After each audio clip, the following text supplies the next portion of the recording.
Hey everyone, tonight we're taking a very long, very detailed journey into something that might make you appreciate your last meal a little bit more. We're talking about what ancient Egyptians actually ate, and I should warn you, it was absolutely awful. Now, when most people think about ancient Egyptian food, they picture elaborate banquets with golden goblets, tables groaning under magnificent feasts, maybe Cleopatra, dining on the finest delicacies while servants fan her with ostrich feathers. Hollywood has really sold us this image of abundance and luxury.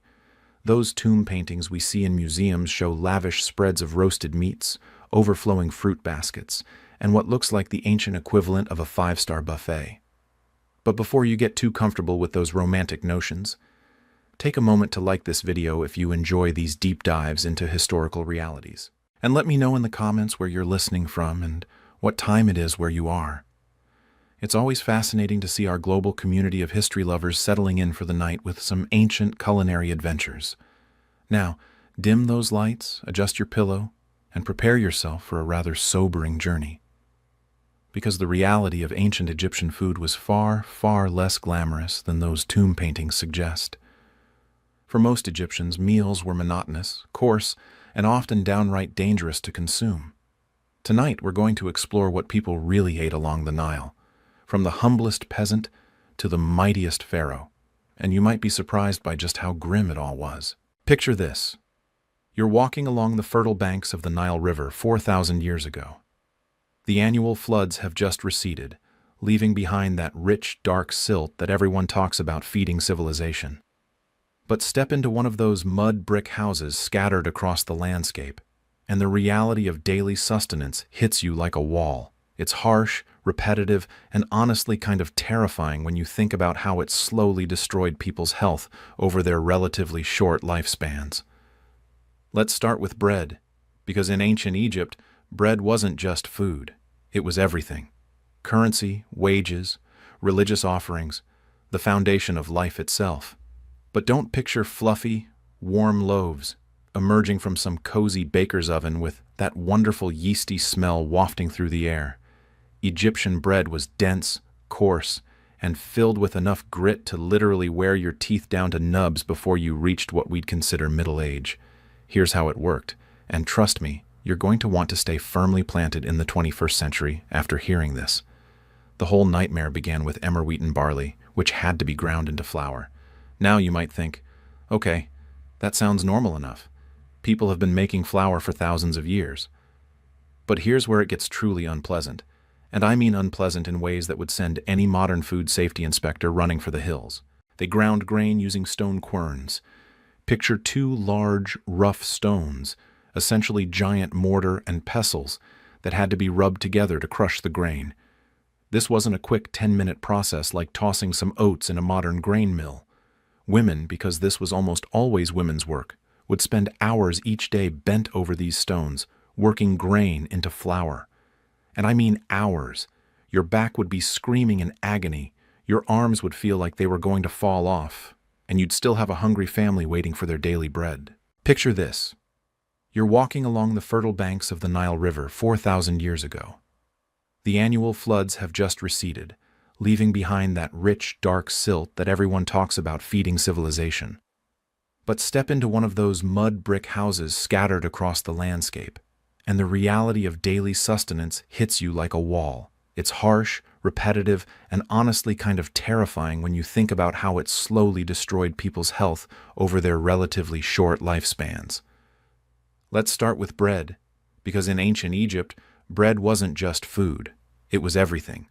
Currency, wages, religious offerings, the foundation of life itself. But don't picture fluffy, warm loaves emerging from some cozy baker's oven with that wonderful yeasty smell wafting through the air. Egyptian bread was dense, coarse, and filled with enough grit to literally wear your teeth down to nubs before you reached what we'd consider middle age. Here's how it worked, and trust me, you're going to want to stay firmly planted in the 21st century after hearing this. The whole nightmare began with emmer wheat and barley, which had to be ground into flour. Now you might think, okay, that sounds normal enough. People have been making flour for thousands of years. But here's where it gets truly unpleasant, And I mean unpleasant in ways that would send any modern food safety inspector running for the hills. They ground grain using stone querns. Picture two large, rough stones, essentially giant mortar and pestles, that had to be rubbed together to crush the grain. This wasn't a quick 10-minute process like tossing some oats in a modern grain mill. Women, because this was almost always women's work, would spend hours each day bent over these stones, working grain into flour. And I mean hours. Your back would be screaming in agony, your arms would feel like they were going to fall off, and you'd still have a hungry family waiting for their daily bread. Picture this. You're walking along the fertile banks of the Nile River 4,000 years ago. The annual floods have just receded, leaving behind that rich, dark silt that everyone talks about feeding civilization. But step into one of those mud brick houses scattered across the landscape, and the reality of daily sustenance hits you like a wall. It's harsh, repetitive, and honestly kind of terrifying when you think about how it slowly destroyed people's health over their relatively short lifespans. Let's start with bread, because in ancient Egypt, bread wasn't just food. It was everything. Currency, wages, religious offerings, the foundation of life itself.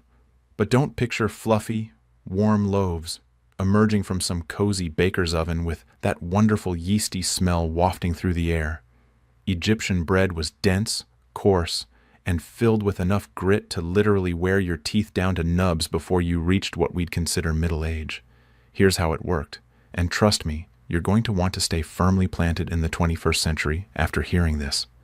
The whole nightmare began with emmer wheat and barley, which had to be ground into flour. Now you might think, okay, that sounds normal enough. People have been making flour for thousands of years. But here's where it gets truly unpleasant.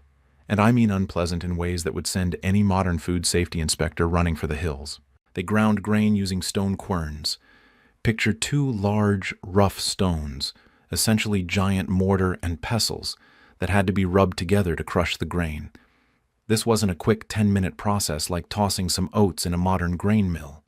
Women, because this was almost always women's work, would spend hours each day bent over these stones, working grain into flour.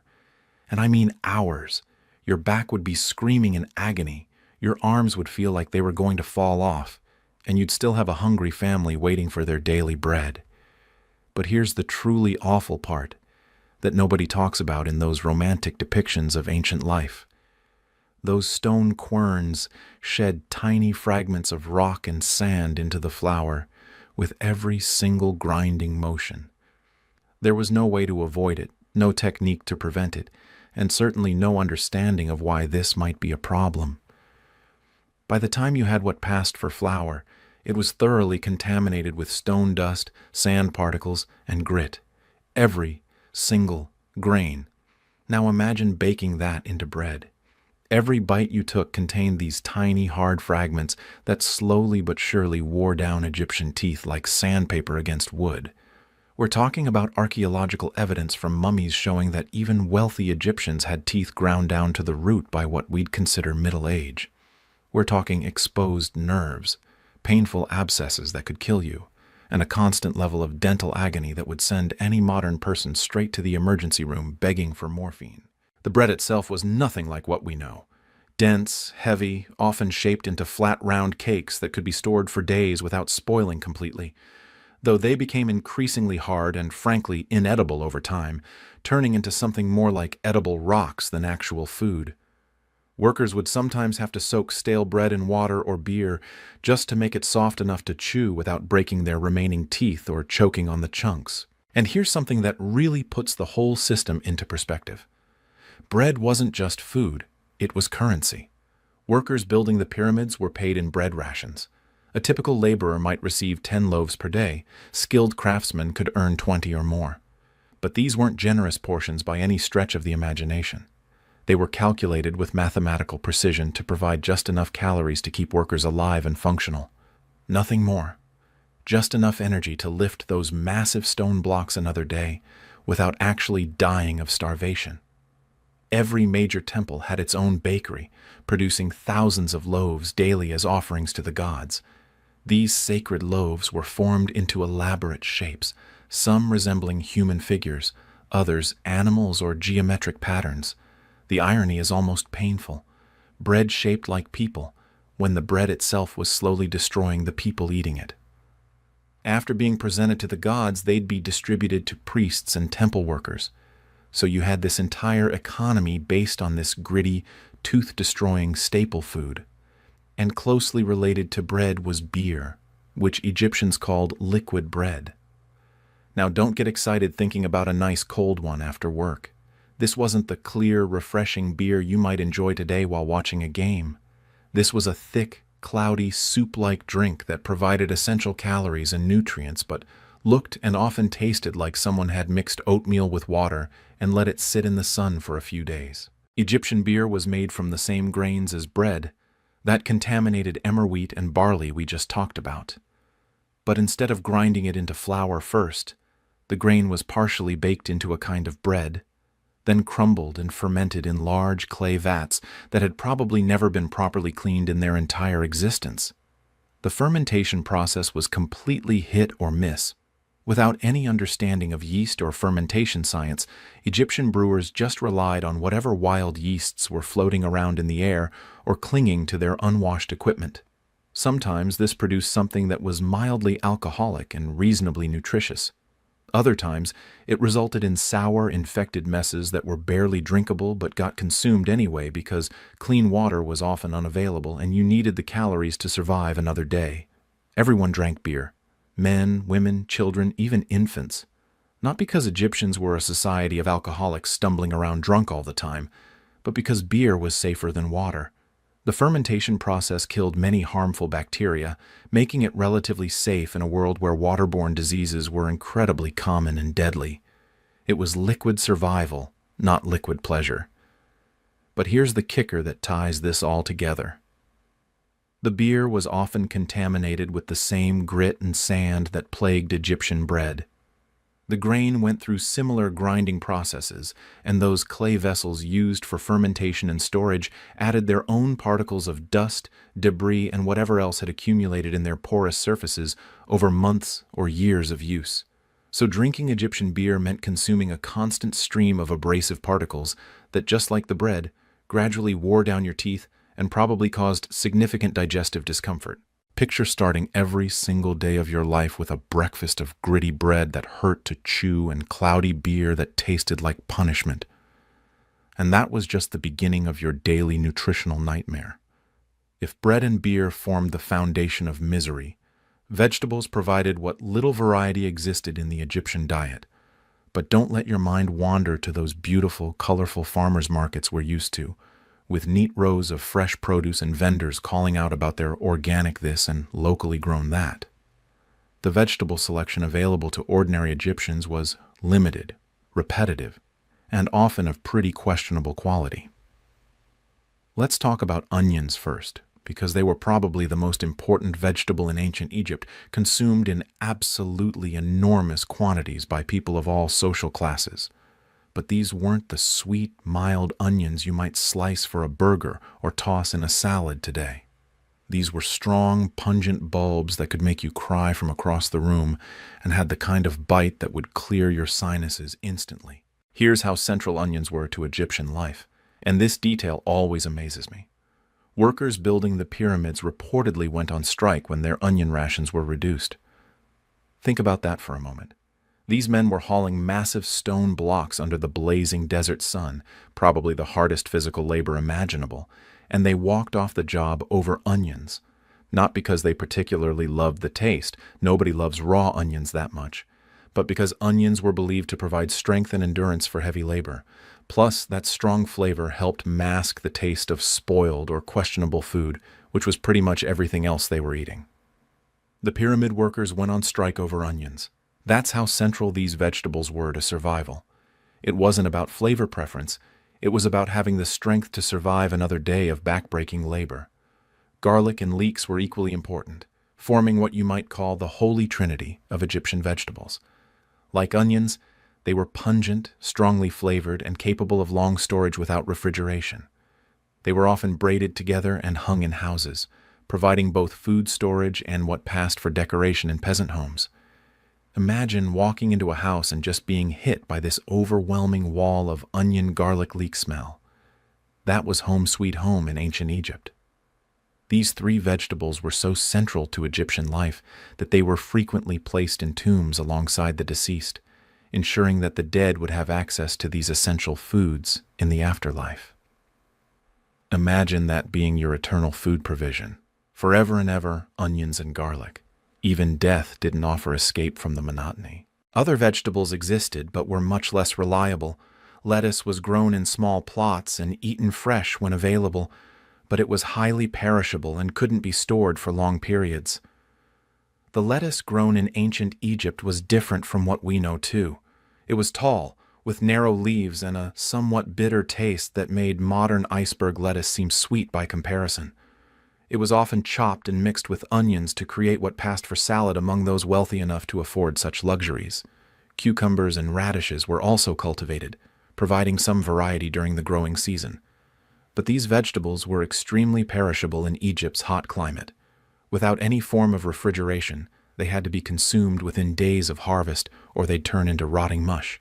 This meant that fresh vegetables were primarily available to people living near farms or to the wealthy who could afford to have fresh produce delivered regularly. The preparation of vegetables was simple and often unappetizing. Most vegetables were either eaten raw, which meant really raw, like biting into a whole onion, or boiled in water to make thin, watery stews that had all the flavor boiled right out of them. Cooking oil was expensive and scarce, so vegetables were rarely fried or sautéed. Instead, they were typically boiled until soft, then seasoned with salt if you were lucky enough to have salt, or just mixed with more of those ubiquitous onions, garlic, and leeks. During the annual Nile floods, when fields were underwater and fresh food was scarce, families had to rely on stored vegetables that had been dried or pickled in salt brine. These preserved vegetables were often moldy, overly salty, or fermented beyond palatability, but they provided essential nutrients during those difficult months when fresh food was unavailable. People ate them anyway because the alternative was starvation. The vegetable gardens themselves were small, intensive plots that required constant attention and backbreaking labor. Without modern pesticides, crops were regularly destroyed by insects that would descend like biblical plagues. Without chemical fertilizers, soil fertility was a constant concern. So what did farmers use to fertilize their plots? Human and animal waste. Fresh, uncomposted human and animal waste, spread directly on the vegetables you'd be eating in a few weeks. This created gardens that were productive, sure, but they were also potential sources of disease and parasites that could kill you just as surely as starvation would. Every bite of fresh vegetables carried the risk of intestinal parasites, bacterial infections, and diseases we can barely imagine dealing with today. So when you're thinking about Egyptian vegetables, picture this: eating raw onions that make your eyes water for breakfast, lunch, and dinner, with maybe some bitter lettuce if you were incredibly lucky, and everything grown in soil fertilized with human waste. Suddenly that wilted salad from the gas station doesn't seem so bad, does it? In a diet dominated by gritty bread, questionable beer, and pungent vegetables that made you cry, fruit provided the closest thing to pleasure that most Egyptians experienced in their meals. But even the fruits of ancient Egypt came with their own special brand of problems that could turn a sweet treat into a potentially deadly experience. Dates were probably the most important fruit in the Egyptian diet, and date palms grew abundantly along the Nile, producing massive quantities of sweet, energy-rich fruit that could be dried and stored for months. Fresh dates were eaten when available, but most were dried in the sun until they became leathery, concentrated nuggets of sugar and fiber that were almost overwhelmingly sweet by modern standards. Picture biting into a date that's been dried in the desert sun for weeks. It's not like the plump, moist dates you might buy at the store today. These were shriveled, tough, and so intensely sweet they could make your teeth ache. They were often the only source of sugar in the Egyptian diet, making them precious commodities that were rationed carefully and fought over during times of scarcity. But here's where dates became problematic, and this is true for most fruit preservation in ancient Egypt. The drying process was done in completely open air, exposing the fruit to flies, dust, sandstorms, and every other form of contamination you can imagine. There were no screens, no protective coverings, no sanitary procedures whatsoever. Just fruit laid out on mats or hanging from trees while nature took its course. Stored dates often became infested with insects or contaminated with sand and debris that had blown in during dust storms. The high sugar content made them incredibly attractive to pests, and without proper storage containers, dates quickly became homes to beetles, worms, and other unwelcome creatures. Imagine reaching for what you think is a sweet date and finding it crawling with bugs, or biting down and getting a mouthful of sand along with your sugar fix. Figs were another important fruit, but they were even more problematic than dates. Fresh figs are extremely perishable, spoiling within days even in ideal conditions. In Egypt's hot climate, they could go from ripe to rotted in less than 24 hours. Most figs were dried, but the drying process often resulted in fruit that was tough, leathery, and contaminated with insects and debris from being exposed to the elements. Fig trees were often shared resources in Egyptian communities, which created its own set of problems. When the fruit ripened, it had to be harvested and processed quickly before it spoiled completely. This led to frenzied periods of fig abundance where everyone was desperately trying to preserve as much fruit as possible, followed by long stretches when no figs were available at all. The feast or famine nature of fig availability made them an unreliable food source that you couldn't count on from season to season. Grapes grew well in certain parts of Egypt, but here's the thing. They were primarily reserved for wine production rather than eaten fresh. The grape-growing regions were controlled by temples and wealthy estates, meaning that ordinary Egyptians rarely had access to fresh grapes. When grapes were occasionally available to common people, they were often overripe, damaged, or poor quality. Basically, the seconds and rejects from wine production that nobody else wanted. Pomegranates were grown in limited quantities, but they were considered luxury items that most people never tasted. The fruit's tough skin and numerous seeds made it time-consuming to eat, which was a problem when you were struggling just to get enough calories to survive each day. The tart flavor wasn't universally appreciated either, especially by people whose palates were accustomed to the overwhelming sweetness of dried dates. Sycamore figs were unique to Egypt and provided an important source of nutrition for ordinary people. These fruits grew on large trees that produced multiple crops per year, making them more reliable than other fruits. However, sycamore figs had to be scored with knives to ripen properly, and the process often resulted in fruit that was partially rotted or contaminated with insects by the time it was ready to eat. The preparation and storage of fruit was a constant challenge that most families lost more often than they won. Without refrigeration or proper preservation techniques, fruit had to be consumed quickly or processed immediately after harvest. Drying was the primary preservation method, but it often resulted in fruit that was tough, difficult to chew, and contaminated with sand and debris from the drying process. Here's something that really puts the fruit situation into perspective. Fruit was incredibly expensive relative to other foods. A typical worker's daily wage might buy only a handful of dates or figs, making fresh fruit an occasional luxury rather than a regular part of anyone's diet. During times of scarcity, fruit prices could rise beyond the reach of ordinary people entirely, turning even the most basic sweet treats into unaffordable luxuries. And let's not forget about the health consequences. Dried fruits that had been contaminated with insects or animal waste during the drying process could cause serious digestive problems. Overripe fruits that had begun to ferment could cause unexpected intoxication or illness.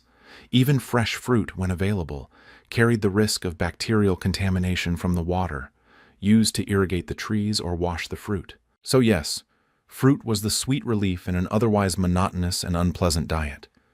But it was sweet relief that came with bugs, sand, the constant risk of spoilage, and prices that put it out of reach for most people most of the time.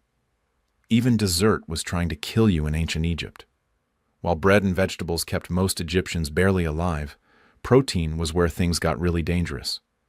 The availability and quality of meat, fish, and dairy products clearly marked the difference between social classes, and honestly, sometimes the poor people were better off without it, because at least they weren't dying from contaminated protein sources.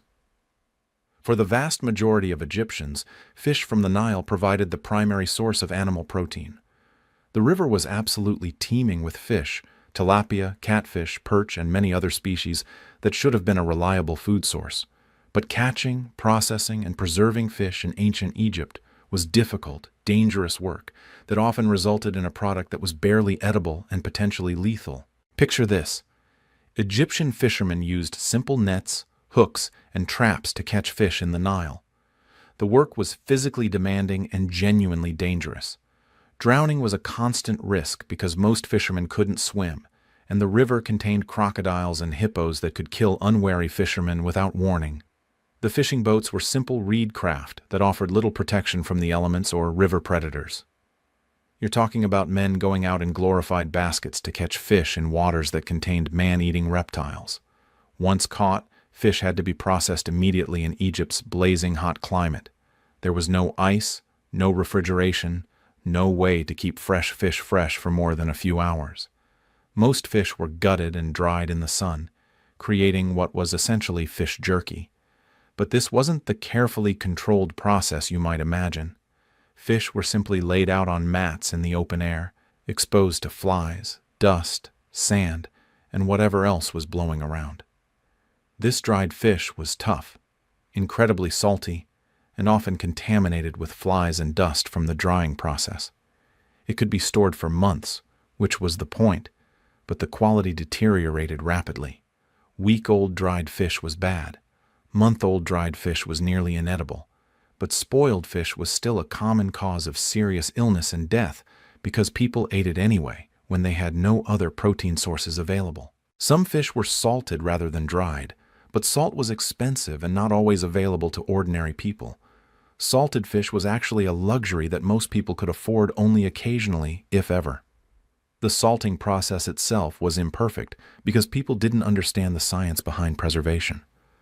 Partially preserved fish often developed dangerous bacterial contamination that could cause severe illness or death within hours of consumption. Fresh fish was available only to those who lived near the river and could afford to eat their catch immediately after bringing it ashore.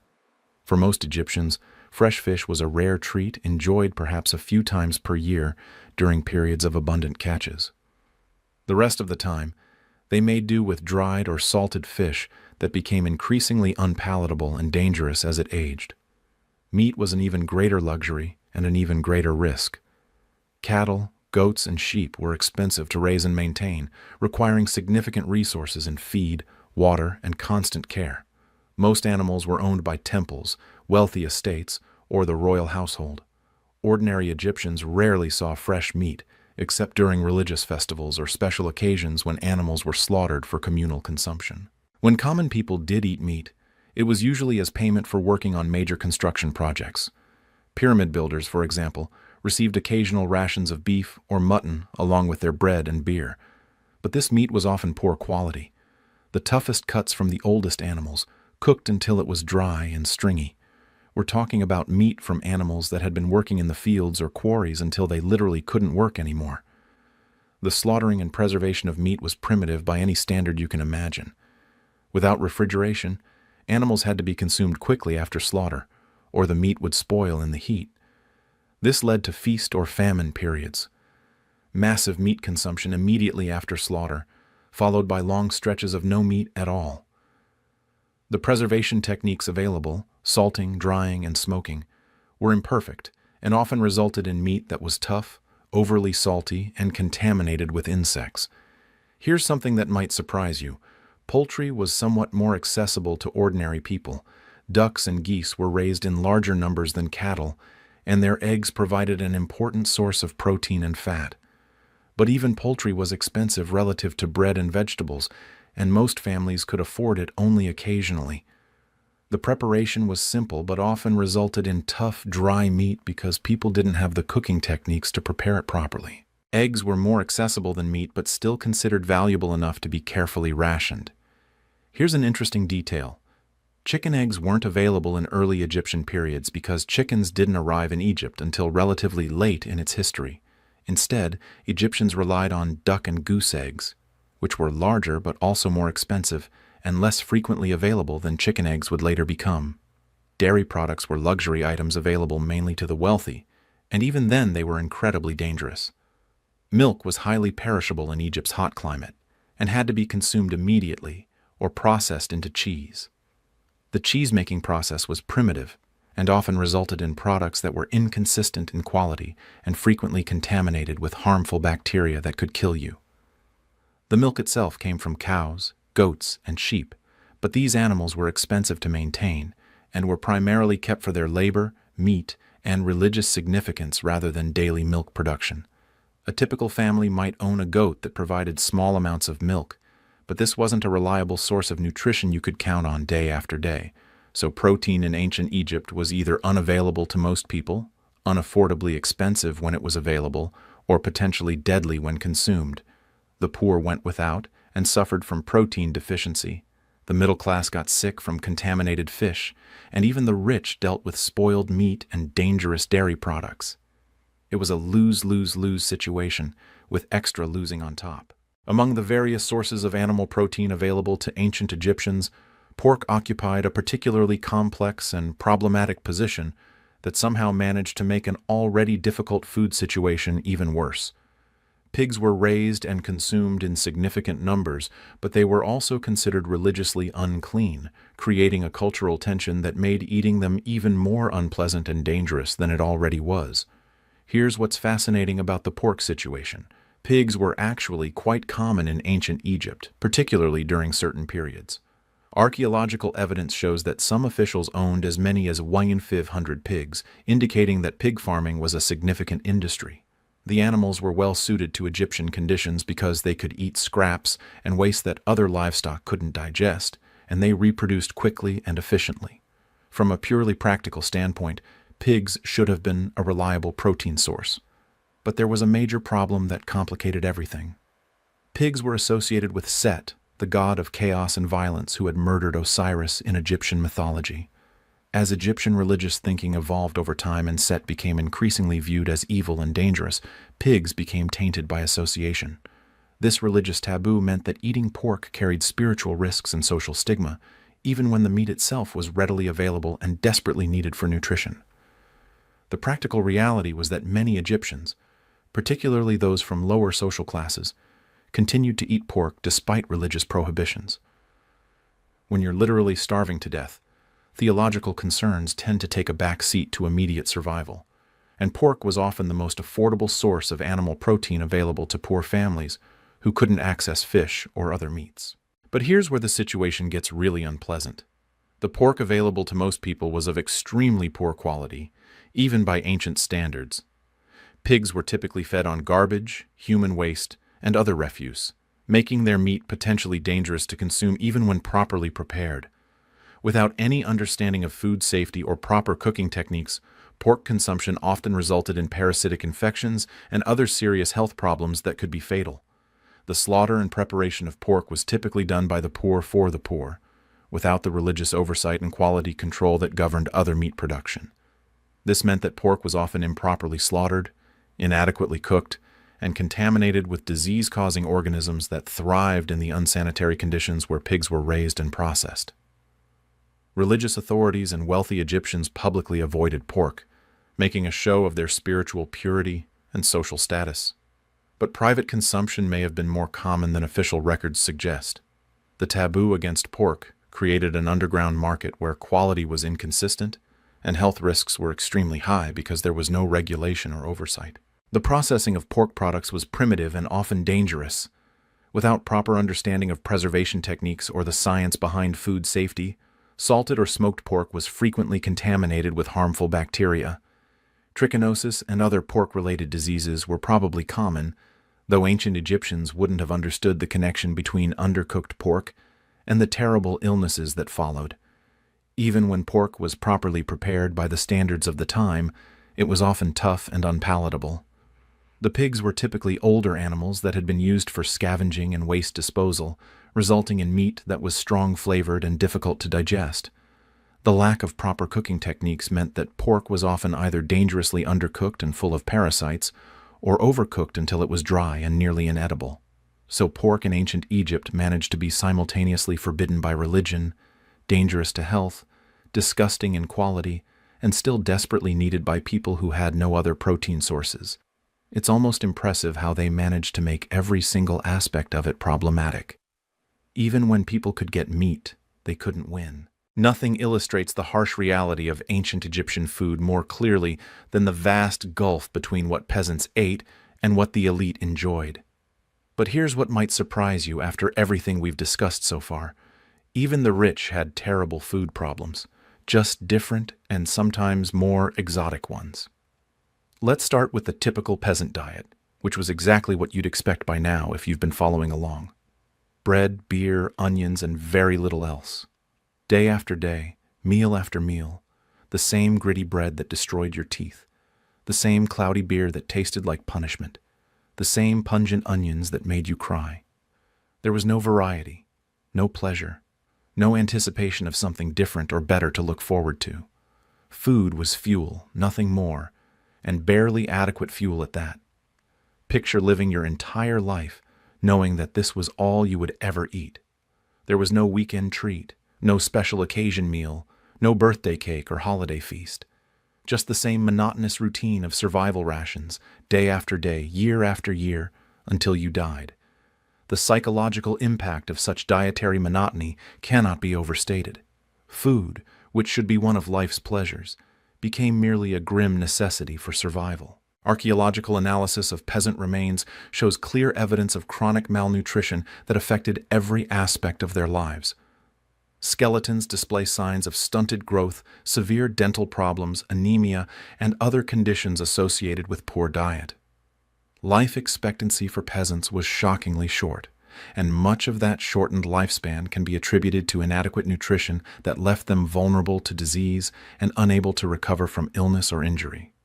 During harvest times, peasants might have slightly better food, perhaps some fresh vegetables or fruit, maybe a small amount of fish or meat if they were incredibly lucky. But these periods of relative abundance were brief, and followed by long stretches of monotonous subsistence on stored bread and beer that got progressively more stale and unpalatable as the months wore on. In stark contrast, the Egyptian elite enjoyed elaborate meals with dozens of different dishes spread across tables that groaned under the weight of apparent abundance. Tomb paintings show banquets featuring roasted beef, duck, goose, fish prepared in multiple ways, bread baked in various shapes, beer and wine, honey cakes, fruits, and vegetables prepared with herbs and spices.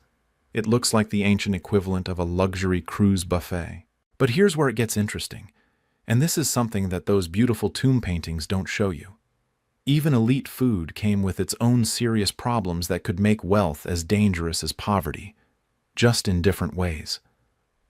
Without refrigeration, or any understanding of food safety principles, elaborate meals were often sources of illness and death. The more complex the dish, the more opportunities for contamination. Rich foods prepared hours in advance for large banquets were prime breeding grounds for dangerous bacteria that could kill even the most powerful nobles. Wealthy Egyptians employed numerous servants to prepare their elaborate feasts, but these servants often worked in unsanitary conditions with primitive tools and techniques that would horrify any modern health inspector. Cross-contamination was common and accepted as normal. Food poisoning was a regular occurrence at elite gatherings, and being rich didn't protect you from getting violently ill. It just meant you got sick from fancier, more expensive food. The elite diet also led to completely different health problems than those faced by peasants. While poor Egyptians suffered from malnutrition and starvation, wealthy Egyptians often suffered from overconsumption and the diseases that come with rich diets.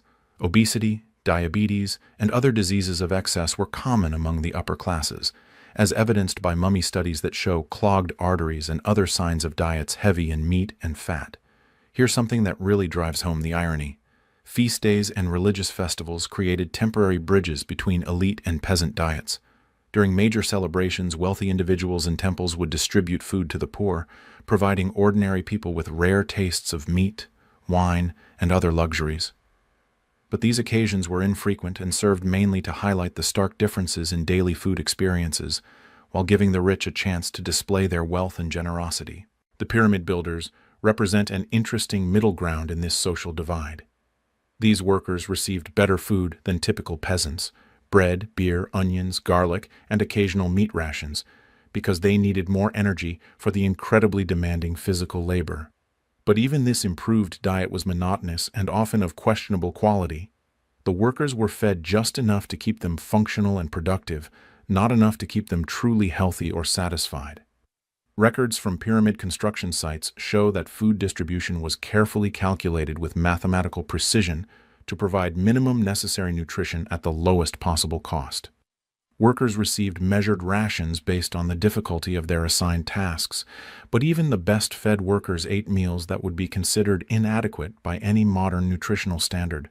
So, yes, the rich ate better than the poor in terms of variety and quantity. But better is relative when everyone's food was contaminated, spoiled, or potentially deadly. It's just that the rich got food poisoning from imported delicacies and exotic preparations, while the poor got it from moldy bread and rancid fish. The methods used to prepare food in ancient Egypt were primitive, inefficient, and often resulted in meals that were barely palatable when they weren't actively dangerous to consume. Without modern cooking equipment, temperature control, or any understanding of food safety principles, Egyptian cooks struggled to produce edible meals from ingredients that were already problematic to begin with. Most cooking was done over open fires in simple clay hearths that were little more than rings of stones with holes for airflow. These fires were incredibly difficult to control, burning too hot 1 minute and threatening to go out the next, depending on wind conditions and the quality of whatever fuel was available. Picture yourself trying to prepare a meal when you have absolutely no control over the heat source. One moment you're trying to gently warm some food, and suddenly a gust of wind fans the flames into an inferno that chars everything black. The next moment the fire dies down to barely glowing embers that won't cook anything at all. Speaking of fuel, that was a constant problem that made cooking even more unpleasant than it already was. Wood was scarce in Egypt's desert environment, so most cooking fires were fed with dried dung, reeds, papyrus, or whatever other combustible materials could be found. Picture this. You're trying to cook your family's dinner over a fire fueled by dried animal waste. The smoke from these cooking fires filled Egyptian homes with acrid, choking clouds that made breathing difficult and contaminated food during the cooking process. The smoke wasn't just unpleasant. It was genuinely harmful to health. Archaeological evidence suggests that respiratory problems were extremely common among ancient Egyptians, likely exacerbated by constant exposure to smoke from burning dung and other organic materials. Imagine spending your entire life breathing in smoke from burning animal waste, while trying to prepare food that was already contaminated with sand and grit from the preparation process. Your eyes would be constantly watering, your lungs would be burning, and everything you cooked would taste faintly of smoke and worse. Clay pots were the primary cooking vessels, but they were crude and deeply flawed by any reasonable standard. The clay was mixed with straw and other organic materials that burned out during the firing process, leaving the pots porous and fragile. These pots cracked easily under heat stress, leaked frequently, and absorbed flavors and odors from previous meals in ways that made them impossible to truly clean. Think about what this means practically. You're using a pot that has absorbed months or years' worth of previous meals, smoke, and who knows what else. Every time you cook, you're getting trace flavors from everything that pot has ever been used for. And because the clay was porous, it was also absorbing bacteria and other contaminants that could make you sick. There was no way to sterilize these vessels or even get them truly clean by any standard we'd recognize today. The cooking techniques themselves were limited and often counterproductive. Boiling was the most common method, but it was done in those problematic clay pots over poorly controlled fires. Water had to be drawn from the Nile or from wells, and this water often contained sediment, bacteria, and parasites that weren't eliminated by boiling, especially when the boiling was inconsistent due to poor fire control. Roasting was possible, but incredibly difficult to do properly. Without ovens or any way to control temperature and airflow, roasted meats were typically either burned on the outside and raw on the inside, or cooked unevenly with some parts overcooked to leather and others dangerously undercooked. The smoke from burning dung fires gave everything an acrid, unpleasant flavor that couldn't be avoided. Here's something that really illustrates the primitive nature of Egyptian cooking. They had no real understanding of how cooking actually worked. They didn't know about bacteria or why certain foods spoiled. They didn't understand the importance of cooking temperatures or food safety. They just did what they'd always done and hoped for the best, even when the results were clearly making people sick. Bread baking, despite being so central to Egyptian life, was a particularly problematic process. The ovens were simple clay structures heated by fires inside them. Once the fire burned down, the coals and ash had to be scraped out, and then bread was placed inside to bake using the residual heat.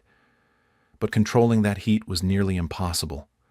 Sometimes the bread burned to charcoal, sometimes it remained soggy and undercooked, and sometimes it came out with ash and debris mixed right into it. The grinding of grain that preceded bread making was done by women who spent hours each day bent over stone querns, as we discussed earlier. But here's an additional detail that makes it even worse. This grinding was typically done in the same courtyards where animals lived, where grain was stored in baskets that attracted rodents and insects, and where dust storms regularly deposited sand and debris over everything. So even before the cooking process began, the ingredients were contaminated with animal waste, insect fragments, rodent droppings, and sand. Storage of cooked food was another nightmare entirely. Without refrigeration, anything cooked had to be consumed immediately, or it would spoil rapidly in Egypt's hot climate. Cooked grains and vegetables could become toxic within hours, especially during the hottest parts of the year. But families often had no choice but to eat food that had been sitting out for too long because they couldn't afford to waste anything, no matter how questionable its safety. The preparation of meat and fish was particularly hazardous. Animals had to be slaughtered and processed in the open air, attracting flies and other insects that contaminated the meat from the moment of death. The lack of proper knives and cutting surfaces meant that butchering was crude and often resulted in meat that was contaminated with dirt, hair, and other debris. Fish were gutted and cleaned using simple knives that were never properly cleaned or sanitized between uses. Seasoning and flavoring were extremely limited. Salt was expensive and often contained impurities that made food taste terrible. Herbs and spices were rare and costly, available mainly to the wealthy. Most food was prepared with no seasoning at all, or with just those ubiquitous onions, garlic, and leeks that we've talked about. This meant that every meal was not just nutritionally inadequate, but also flavorless and monotonous. The cooking vessels and utensils were shared among multiple family members without any real cleaning between uses.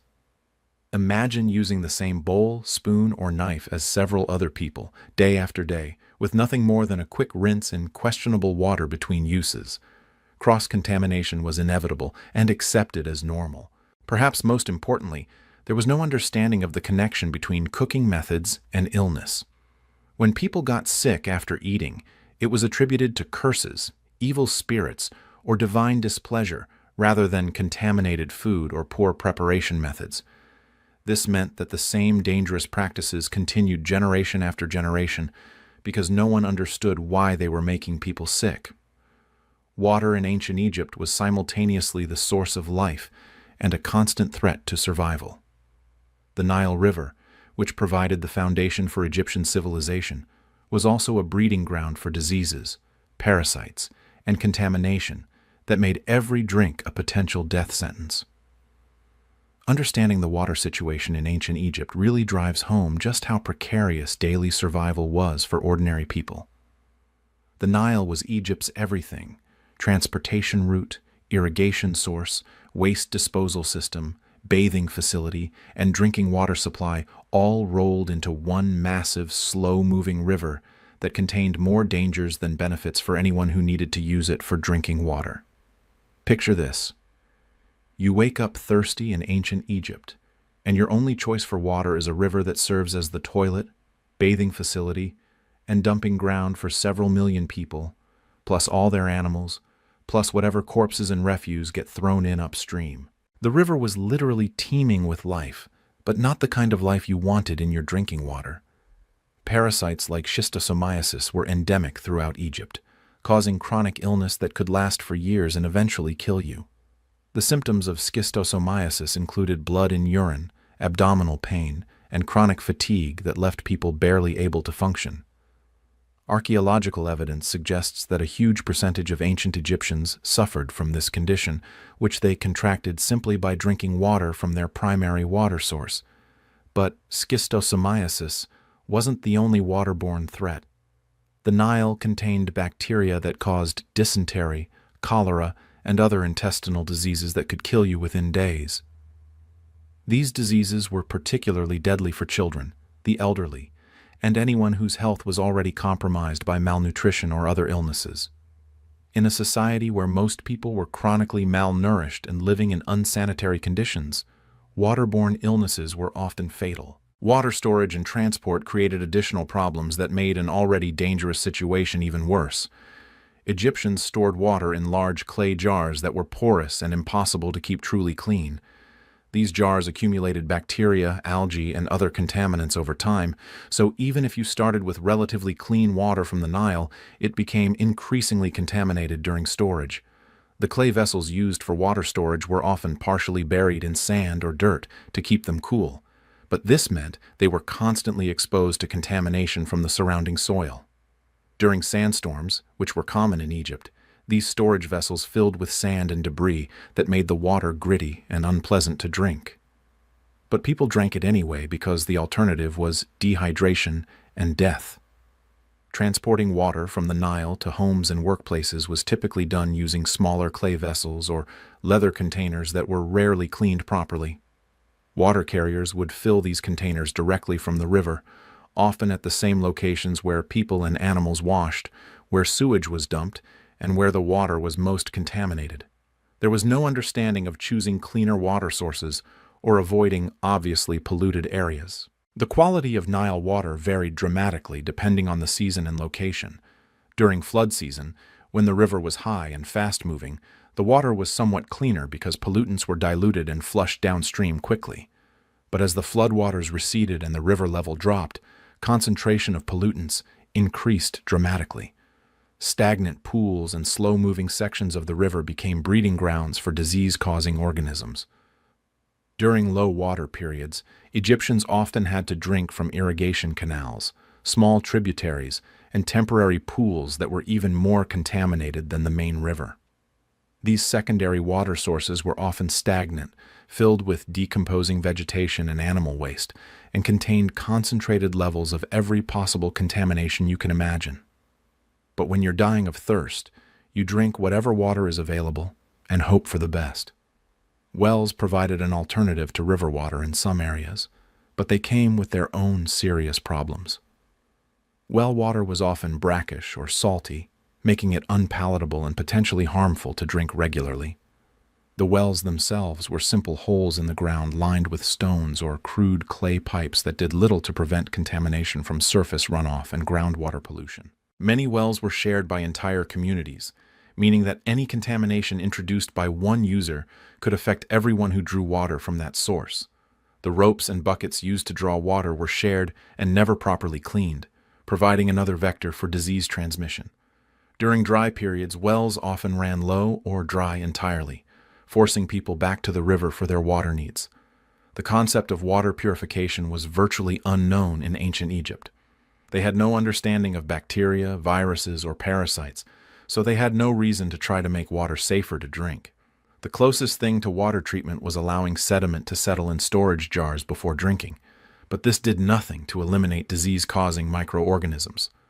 Some wealthy Egyptians had water filtered through sand or cloth, but this was primarily to remove visible particles and improve taste rather than to eliminate health hazards. The filtering materials themselves often became sources of contamination because they were rarely cleaned or replaced and provided ideal breeding grounds for bacteria and other harmful organisms. Here's a detail that really illustrates how desperate the water situation was. During particularly dry periods or when the Nile was heavily contaminated, people would drink their own urine or that of animals. This practice was known and documented, though obviously not preferred. The fact that people regularly resorted to drinking urine tells you everything you need to know about the quality and availability of other water sources. The impact of poor water quality on Egyptian health cannot be overstated. Chronic dehydration was common because people avoided drinking water when they could see or smell contamination. This dehydration, combined with poor nutrition and constant exposure to waterborne diseases, created a population that was chronically ill and struggling to survive under the best of circumstances. Children were particularly vulnerable to water-related illnesses because their developing immune systems couldn't cope with the constant barrage of pathogens they encountered every time they drank water. Child mortality rates were extremely high, and much of this can be attributed to diseases contracted from contaminated water sources that would be easily preventable today. Even the wealthy and powerful couldn't completely escape water-related health problems. Royal mummies show evidence of parasitic infections and other conditions associated with poor water quality. Having servants to fetch and store your water didn't protect you from contamination if the source itself was polluted and there was no effective way to purify it. Food preservation in ancient Egypt was a constant battle against time, heat, and contamination that most families lost more often than they won. Without refrigeration, pasteurization, or any real understanding of why food spoiled, Egyptians watched helplessly as their precious food supplies turned into breeding grounds for bacteria, insects, and toxins that could kill anyone desperate enough to eat them. The preservation techniques available to ancient Egyptians were crude and often ineffective. Drying was the most common method, but it was done completely in the open air, with no protection against flies, dust storms, or other sources of contamination. Picture food laid out on mats in the blazing desert sun, completely exposed to whatever the environment wanted to throw at it. Sandstorms would coat everything with grit. Flies would lay eggs in the drying food, and various insects and rodents would help themselves to whatever they could reach. Dried food that looked acceptable on the surface was often crawling with insect larvae, or contaminated with animal waste from the birds and rodents that had been walking all over it during the drying process. People ate it anyway because throwing away food meant potential starvation, but consuming contaminated dried food was a common cause of severe illness and death. Salt preservation was theoretically available but practically impossible for most people. Salt was expensive and often impure, containing toxic minerals that could make food unsafe to eat, even when the preservation process worked correctly. The salt itself was often contaminated with sand and other debris that made preserved foods gritty and unpalatable. Even when people could afford salt, they often didn't have enough to properly preserve food, resulting in partially preserved items that were more dangerous than fresh food because they seemed safe, but were actually breeding grounds for harmful bacteria. Smoking was another preservation method, but it was done using fires fueled by burning dung and other organic materials that filled the food with toxic compounds and gave everything a terrible taste. The smoking process was also inconsistent because of poor control over fire temperature and smoke density. Some parts of the food might be properly smoked, while other parts remained vulnerable to spoilage. Oil preservation was available primarily to the wealthy, but the oils themselves often became rancid quickly in Egypt's hot climate. Rancid oil not only tasted terrible but could cause serious digestive problems and other health issues. The containers used for oil storage were porous clay vessels that allowed air and contaminants to reach the oil, speeding up the spoilage process. Underground storage was attempted in some areas, but the high water table along the Nile meant that stored food often became waterlogged and contaminated with groundwater that contained sewage and other pollutants. Food stored in underground chambers frequently became moldy and toxic, but people ate it during times of scarcity because the alternative was starvation. Grain storage was particularly problematic because it attracted massive infestations of insects and rodents that not only consumed the grain, but contaminated it with their waste and disease. Storage facilities were simple above-ground silos or underground chambers that provided no real protection against pests. By the time stored grain was consumed, it was typically more insect parts and rodent droppings than actual grain. The containers used for food storage were inadequate for the task they were supposed to perform. Clay vessels were porous and allowed air, moisture, and pests to reach stored food. Baskets provided even less protection and were easily penetrated by insects and rodents. Leather containers were expensive and still provided only minimal protection against contamination and spoilage. Here's something that really illustrates the futility of Egyptian food preservation efforts. During good harvest years, when there was surplus food that needed to be preserved for leaner times, the preservation methods were so unreliable that much of the surplus was lost to spoilage, insects, or contamination before it could be consumed. This meant that even in years of abundance, people still faced potential starvation because they couldn't effectively preserve their surplus for future use. The lack of understanding about why food spoiled meant that people continued using ineffective preservation methods generation after generation. They attributed food spoilage to supernatural causes rather than natural processes, so they never developed better techniques or improved their methods based on experience. This meant that the same preservation failures happened repeatedly without any learning or improvement. Temperature control was impossible, which made all preservation efforts much more difficult. During the hottest parts of the year, even properly preserved food could spoil rapidly if storage areas became too hot. There was no way to cool food or create consistently cool storage environments, so preservation success depended largely on luck and seasonal weather patterns. Preserved foods that did survive the storage process were often so degraded in quality that they were barely edible and provided minimal nutritional value. Dried fish became hard as rocks and had to be soaked in water to make it chewable. But the soaking process often reintroduced contamination and spoilage. Dried fruits became tough and leathery, requiring significant effort to eat and providing little enjoyment or satisfaction. The economic impact of preservation failures was devastating for ordinary families. When preserved foods spoiled or became contaminated, it represented a significant loss of resources that most families couldn't afford. This created a vicious cycle where food insecurity led to desperate attempts to preserve surplus during good times, but the inadequate preservation methods resulted in losses that made food insecurity even worse during bad times. Even when preservation technically worked, the results were often so unpalatable that eating the preserved food was almost as unpleasant as going hungry.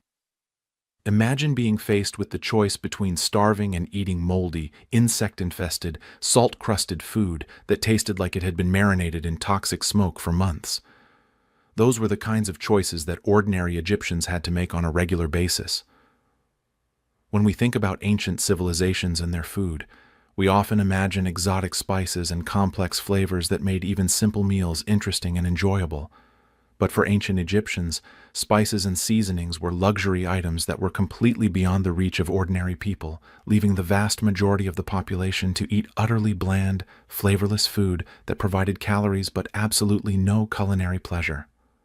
The spice trade that brought valuable seasonings to Egypt was controlled by wealthy merchants and the royal court, with prices that made common spices more expensive than most people's entire daily wages. A pinch of black pepper, which we take for granted today, might cost more than a typical worker earned in a week. Cinnamon, cardamom, and other exotic spices were literally worth more than their weight in gold, making them accessible only to the pharaoh, high-ranking priests, and the wealthiest nobles. Even locally grown herbs and seasonings were expensive and often unavailable to common people. The cultivation of herbs required dedicated garden space, constant attention, and significant water resources that most families couldn't spare from food production. When you're struggling to grow enough grain and vegetables just to survive, you can't afford to dedicate precious growing space to plants that provide flavor rather than calories. Salt, the most basic seasoning we can imagine, was a precious commodity in ancient Egypt that was carefully controlled and rationed. The salt that was available was often impure, containing sand, grit, and toxic minerals that made food taste terrible even when it was technically seasoned. High-quality salt was available to the wealthy, but common people had to make do with crude salt that was contaminated with debris and chemical impurities. The result was that most Egyptian meals were completely flavorless by any standard we would recognize today. Imagine eating plain boiled grains, unseasoned vegetables, and dried fish with absolutely no salt, herbs, or spices to make the food palatable. Every meal was a monotonous, bland experience that provided necessary calories but no enjoyment or satisfaction whatsoever. Honey was the primary sweetener available in Egypt, but it was expensive and often reserved for religious ceremonies and offerings to the gods. When honey was available for human consumption, it was typically given to the sick as medicine rather than used as a food sweetener. Most people lived their entire lives without ever tasting anything sweet, except for the occasional piece of fruit during harvest season. The lack of seasonings and flavorings had profound psychological impacts on the Egyptian population. Food, which should be one of life's basic pleasures, became merely a necessity for survival. Meals provided no anticipation, no variety, no excitement or enjoyment. People ate to avoid starvation, nothing more. The psychological toll of eating bland, unpalatable food day after day, year after year, cannot be underestimated. Even the wealthy, who could afford some spices and seasonings, faced significant limitations in the variety and quality of flavors available to them.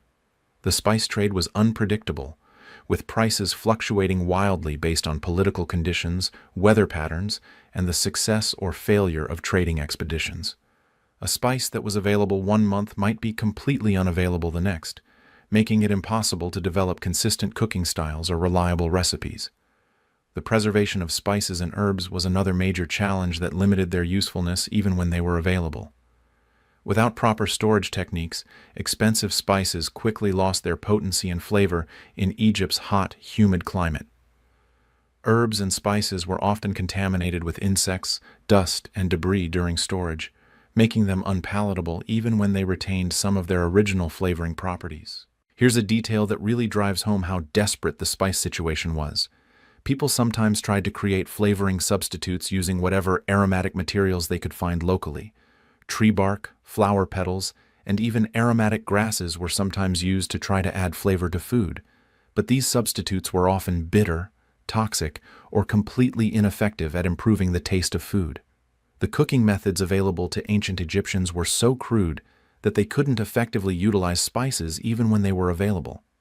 Without proper temperature control or sophisticated cooking techniques, spices were often burned, overcooked, or added at the wrong time in the cooking process, resulting in food that was bitter or harsh rather than flavorful. Religious restrictions also limited the use of certain spices and seasonings.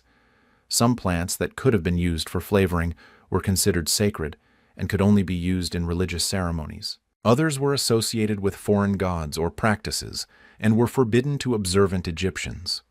These religious limitations further reduced the already tiny selection of seasonings available to ordinary people. The social status associated with access to spices created additional problems for the food system. Spices became symbols of wealth and power rather than ingredients for improving food quality. Wealthy Egyptians sometimes displayed their spices publicly to show off their wealth, rather than using them to improve their meals. This meant that even when spices were present in wealthy households, they were often wasted on display rather than used for their intended culinary purpose. The impact of flavorless food on Egyptian health was significant but indirect. People who couldn't make their food taste good often ate less than they needed for proper nutrition, preferring to go hungry rather than force down another meal of bland, unpalatable food. This self-imposed food restriction worsened the already serious problems of malnutrition and starvation that plagued most of the Egyptian population. Even simple flavor enhancers that could have been produced locally were often unavailable because of the time and resources required to create them. Fermented sauces, pickled vegetables, and other flavoring aids required time, ingredients, and attention that most families couldn't spare from their daily struggle for survival. The result was a cuisine that was not only nutritionally inadequate, but also completely devoid of the flavors and textures that make food enjoyable. The medical implications of the ancient Egyptian diet were catastrophic, creating a population that was chronically ill, malnourished, and vulnerable to diseases that could have been prevented with better nutrition. Understanding the health consequences of Egyptian food choices reveals just how brutal daily life was for people who were slowly being destroyed by what they ate and drank. Dental problems were universal and severe among ancient Egyptians, affecting everyone from peasants to pharaohs. The gritty bread that formed the foundation of the Egyptian diet literally wore teeth down to the roots, creating exposed nerves, painful abscesses, and infections that could spread to the bloodstream and cause death. Archaeological examination of Egyptian mummies reveals that even wealthy individuals who had access to the best food available suffered from severe dental disease that would require immediate emergency treatment by modern standards. Picture trying to function in daily life with teeth that have been ground down to nubs by years of eating sand-contaminated bread. Every bite would be agony, making it difficult to eat enough food to maintain proper nutrition. The pain would be constant and severe, affecting sleep, concentration, and every aspect of daily life. There was no dental care available, no pain relief, and no way to repair the damage once it occurred. The dental problems created a vicious cycle that worsened overall health. People with severe dental pain often couldn't eat solid food effectively, leading to malnutrition that made them more vulnerable to other diseases. The infections caused by dental abscesses weakened immune systems and sometimes spread to other parts of the body, causing heart problems, brain infections, and other potentially fatal complications. Parasitic infections were endemic throughout Egypt, affecting virtually everyone who lived along the Nile. Schistosomiasis, caused by parasitic worms that lived in irrigation canals and the river itself, was so common that it was considered a normal part of life rather than a disease. The symptoms included blood and urine, chronic fatigue, abdominal pain, and eventual organ damage that could be fatal. Archaeological evidence suggests that most adult Egyptians suffered from chronic schistosomiasis that significantly reduced their quality of life and life expectancy. Intestinal parasites were equally common and devastating. People regularly consumed contaminated food and water that contained parasitic eggs and larvae that grew and reproduced inside their digestive systems. These parasites consumed nutrients that the host desperately needed, leading to malnutrition even when people ate adequate quantities of food. The parasites also caused chronic diarrhea, abdominal pain, and weakness that made it difficult to work or function normally. Malnutrition was universal among the Egyptian population, even among those who had access to relatively good food by Egyptian standards. The limited variety of foods available meant that essential nutrients were often missing from people's diets, leading to deficiency diseases that affected every system in the body. Vitamin deficiencies caused night blindness, bleeding gums, skin problems, and bone diseases that left people weak and vulnerable to other health problems. Iron deficiency anemia was extremely common, particularly among women and children. The Egyptian diet provided very little easily absorbed iron, and what iron was available was often poorly absorbed because of parasitic infections and digestive problems caused by contaminated food and water. Anemic people were chronically exhausted, cold, and vulnerable to infections that their bodies couldn't fight effectively. Food poisoning was a regular occurrence that people simply accepted as part of life. Without refrigeration or understanding of food safety principles, Egyptians regularly consumed food that was contaminated with dangerous bacteria that caused severe diarrhea, vomiting, and dehydration. These episodes of food poisoning were often life-threatening, particularly for children, elderly people, and anyone whose health was already compromised by other conditions. The combination of poor nutrition and contaminated food created immune systems that were completely overwhelmed and unable to protect against diseases that would be minor inconveniences today. Simple cuts and scrapes frequently became infected and could lead to systemic infections that were often fatal. Respiratory infections, digestive diseases, and skin conditions were chronic problems that people dealt with throughout their shortened lives. Here's something that really illustrates the medical nightmare that was ancient Egyptian food. Even the wealthy, who had access to the best food available, suffered from diet-related health problems. Royal mummies show evidence of diabetes, heart disease, and other conditions associated with diets that were high in carbohydrates and low in protein and essential nutrients.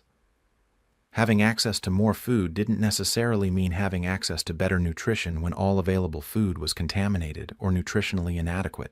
The lack of understanding about the connection between diet and health meant that people continued eating foods that made them sick without realizing what was causing their health problems. They attributed illness to supernatural causes, curses, or divine displeasure, rather than understanding that their food choices were slowly killing them. This meant that harmful dietary practices continued generation after generation without improvement or learning from experience. Childbirth and infant mortality were significantly worsened by the poor nutritional status of Egyptian women. Malnourished mothers had difficulty carrying pregnancies to term and often died during childbirth. Infants born to malnourished mothers were more likely to be born prematurely, underweight, or with birth defects that affected their ability to survive in an already harsh environment. The children who did survive infancy faced a lifetime of health problems caused by malnutrition during critical developmental periods. Stunted growth, delayed mental development, and weakened immune systems were common among Egyptian children who grew up on the inadequate diet that was all their families could provide. These children became adults who were physically and mentally compromised by their early nutritional deprivation. The medical consequences of the Egyptian diet extended beyond individual health problems to affect the entire society. A population that was chronically ill and malnourished couldn't be as productive, creative, or innovative as a healthy population could be. The constant struggle with diet-related health problems used up resources and energy that could have been directed toward cultural and technological advancement. Even the practice of medicine was hampered by the poor nutritional status of both patients and healers.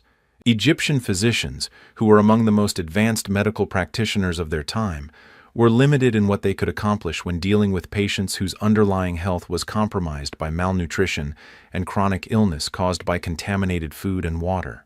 The agricultural cycle in ancient Egypt created predictable periods of abundance and scarcity that turned survival into an annual gamble where families bet their lives against the timing of floods, the success of harvests, and their ability to preserve food through the lean months when nothing grew, and stored food gradually spoiled or ran out entirely. The Egyptian agricultural year was completely dependent on the annual flooding of the Nile, which typically began in late June and reached its peak in August before gradually receding through September and October.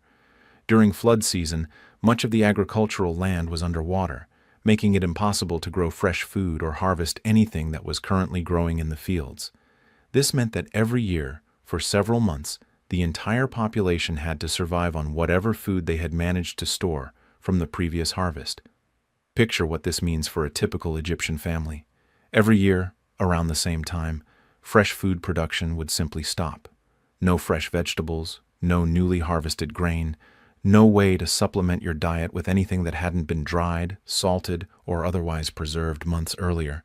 You would be completely dependent on your stored food lasting until the floods receded and new crops could be planted and harvested. But here's the truly terrifying part. The quality and quantity of stored food deteriorated constantly throughout the storage period. Grain became increasingly infested with insects and rodents. Dried fish became harder and more inedible. Preserved vegetables lost what little nutritional value they had started with. So not only were you dependent on stored food for months at a time, but that stored food was getting worse and less nutritious every single day. You had to depend on it. The flood season created additional challenges beyond the simple lack of fresh food. Transportation became difficult or impossible when roads and paths were underwater, making it harder to trade for food or seek help from communities that might have surplus supplies. Families became isolated in their homes, completely dependent on whatever resources they had managed to accumulate and preserve during the previous year. During flood years, when the Nile rose higher than expected, more agricultural land was lost to flooding for longer periods, extending the time when no fresh food could be produced. Low flood years were equally devastating because insufficient flooding meant that crops planted after the waters receded would fail due to inadequate irrigation. Either extreme could turn a normal year of seasonal scarcity into a catastrophic year of widespread famine. The months immediately before the flood were often the most dangerous time of the year from a nutritional standpoint. This was when the previous year's stored food was running lowest and beginning to spoil most severely. But new crops hadn't been harvested yet. Families had to ration increasingly scarce and deteriorating food supplies while performing the physically demanding work of preparing fields and planting crops for the coming growing season. Children and elderly people were particularly vulnerable during these seasonal periods of scarcity.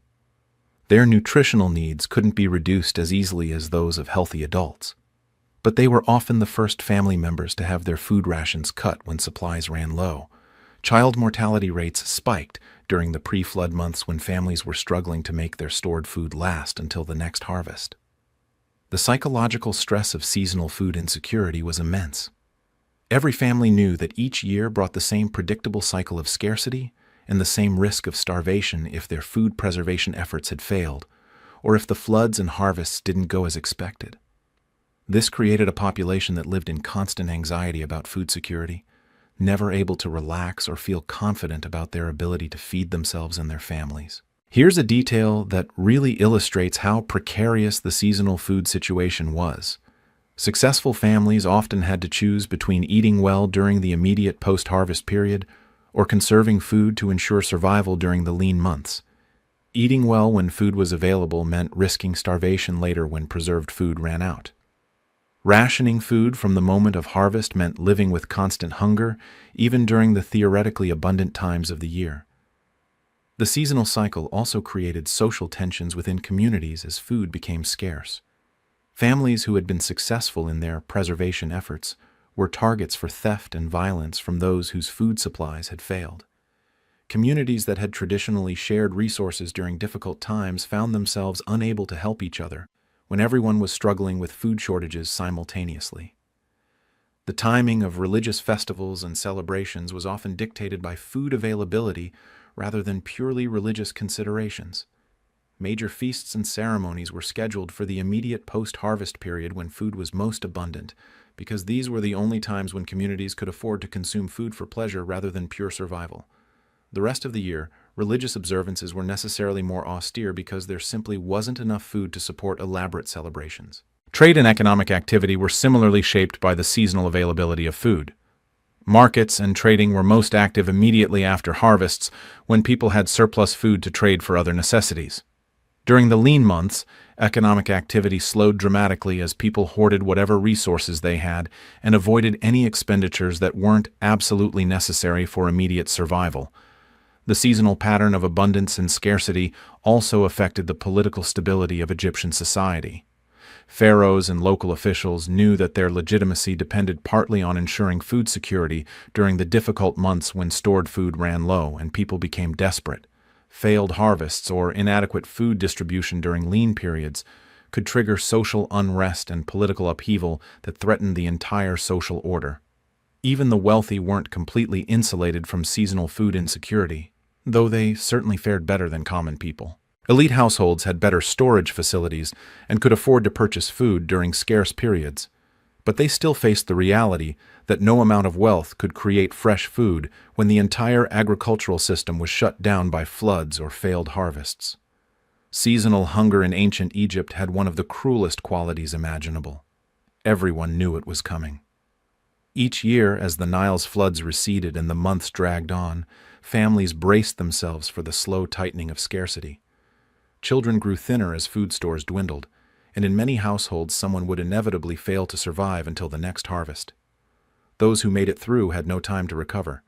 The cycle would begin again almost immediately, a yearly struggle that offered no mercy and no surprise, only the heavy certainty of repetition. Food in ancient Egypt wasn't just sustenance. It was a tool of social and political control that kept the population subjugated, compliant, and desperate. The deliberate manipulation of food distribution created a system where survival depended on cooperation with authority, making rebellion or resistance literally unthinkable when your next meal depended on staying in the good graces of those in power. The ration system used for major construction projects like the pyramids illustrates how food control worked in practice. Workers weren't paid in money or given freedom to obtain their own food. Instead, they received carefully calculated daily rations of bread, beer, and occasionally other foods like onions or meat. These rations provided just enough calories to keep workers functional and productive, but never enough to allow them to accumulate surplus food that might give them independence from the system. Picture what this means psychologically. You wake up every morning knowing that your survival for that day depends entirely on receiving your official ration from the authorities. You can't save food for tomorrow because you're given barely enough for today. You can't trade food for other goods because you don't have any surplus. You can't take a day off or refuse to work because that would mean no food ration. You are completely and utterly dependent on the system for your most basic need. This dependence created a population that was inherently conservative and resistant to change. When your survival depends on maintaining the current system, you become invested in preserving that system even when it's clearly not serving your best interests. Workers who might have had legitimate grievances about working conditions or treatment couldn't afford to risk losing their food rations by protesting or organizing for better conditions. The authorities understood this dynamic perfectly and used it to maintain control over massive construction projects that required thousands of workers laboring under brutal conditions for years at a time. The pyramid builders worked in the blazing desert sun, hauling enormous stone blocks using primitive tools because stopping work meant starvation. The food ration system turned physical labor into a form of slavery that was maintained through hunger rather than chains. Religious institutions used food control in similar ways to maintain their authority and ensure compliance with religious obligations. Temples controlled vast agricultural estates and food distribution networks, giving them enormous power over the local population. Access to temple food distributions often depended on participation in religious ceremonies, payment of offerings, and demonstration of proper religious devotion. During religious festivals, temples would distribute food to the general population, but these distributions were carefully orchestrated to reinforce religious and social hierarchies. The best food went to priests and high-ranking officials. Decent food was distributed to skilled craftsmen and loyal followers. The poorest quality food, or sometimes no food at all, went to people who were considered religiously or socially undesirable. These festival food distributions created powerful incentives for religious conformity and social compliance. People who couldn't afford to buy their own food had to participate in religious observances and demonstrate proper respect for authority in order to receive these occasional supplements to their inadequate daily rations. The system effectively made religious and political compliance a matter of physical survival. The hoarding of food by wealthy elites served both economic and political functions. Large estates and wealthy households maintained enormous food storage facilities that contained far more food than they could possibly consume. This surplus wasn't maintained for purely economic reasons. It was a form of social and political insurance that could be used to maintain loyalty and support during times of crisis. When food shortages occurred, wealthy households could distribute surplus food to maintain the loyalty of their dependents, workers, and political allies. This created networks of obligation and dependence that reinforced existing social hierarchies and made it virtually impossible for lower status people to challenge the system that kept them hungry and desperate.